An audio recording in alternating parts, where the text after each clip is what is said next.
The most important question I ever got was, what is your legacy? Not a material legacy, but if life stops here, how do you want to be remembered? What is that energy? How do people see you? This podcast series is a result of that question, what is my legacy? A phoenix is burning itself on a funeral pyre and rising from the ashes with renewed youth to live through another cycle.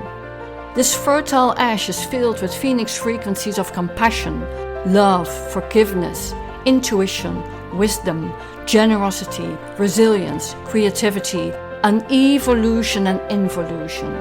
I've been in the ashes. I give voice to my phoenix. I share how I pioneer with ease. That's a lifestyle, a choice. I'm Nienke van Bezooien, and I welcome you to listen and invite you to rise.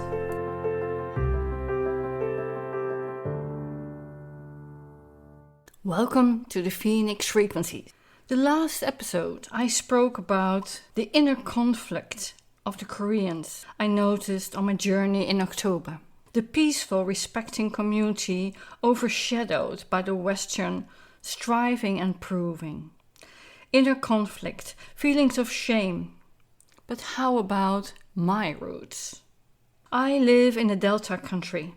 We're worldly known for conquering the water, outsmarting the water by building dykes and barriers. We increased our land volume by turning sea into land. 1/3 of our country is below sea level, including Amsterdam, the harbour city Rotterdam, as well as The Hague, the city of the majority of embassies and the houses of parliament. 3 large rivers from neighbouring countries bring their water to the sea in our country. In our DNA was not only battling the water, but also we used the water for trading. In the Middle Ages, Deventer, a city in the east of the country, became nearly the capital due to exchange values, trading, education, healthcare, religion.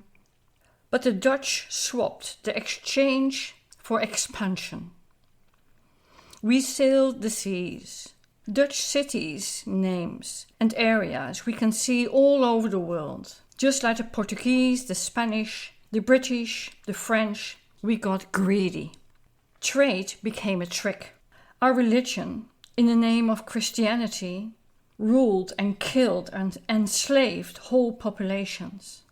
It brought the wealth we built on suffering. The dehumidification, the overpowering, the violence and domination. The first Brexit, around the 1600s, changed the fair trade Hanza as a flourishing feminine way of exchange in the line from Belgium to Bruges to Novigrad in the western Baltic states and Bergen in the Norway area.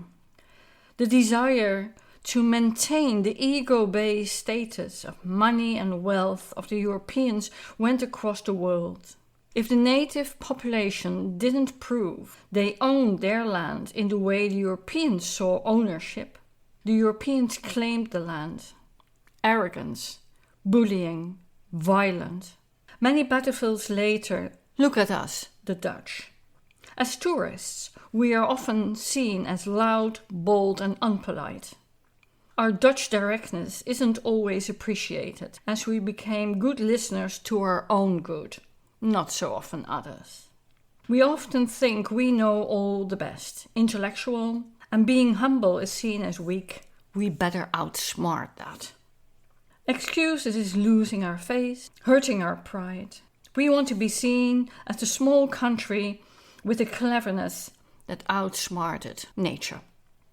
In our political field, we became negotiators as well, because we have to keep ourselves safe.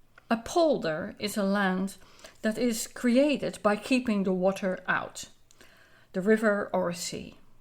The land was split up to the best selected farmers of the country to make the land best way profitable. Corruption wasn't uncommon, although we like to hide that from the daylight. We have the International Peace Court to keep our fairness and neutral justice system as the world norm. But because I'm born in The Hague, does that mean I have to pass on what I think, what's in my DNA? Nowadays we can test our DNA and we can see a whole mixture that we are in our DNA from all around the world. What do you mean we have country boundaries? We are a mixture anyhow. Do I have to prove that I have the water conquering DNA in me? We can learn from Germany. They have in their education system the truth around the Third Reich, how the Nazis could flourish. But the proud Dutch find it even hard to acknowledge 73% of the Jewish population died during the Second World War. We like the view that we all contributed in the underground, but the majority of our country, nation, just wanted to stay alive by obeying the Nazi regime. The same is in an official excuse to the suffering of all generations we made to slaves. It took many, many, many generations to even acknowledge there has been suffering and to acknowledge we became wealthy over the back of slaves. So what's in my Dutch DNA? What do I want to pass on? Behaviour changes our DNA. We can adapt to new situations, new circumstances. We are not the same as in the Ice Ages, but we can only change this if we are conscious.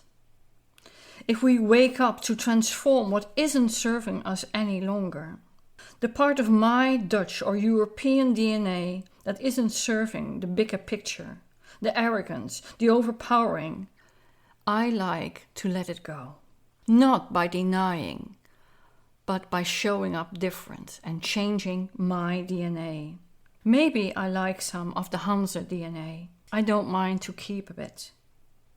And just do what's highest best for all.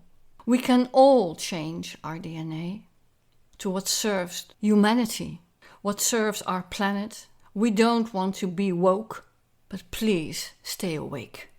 Even in what you pass on in your DNA, if you have the courage to rise.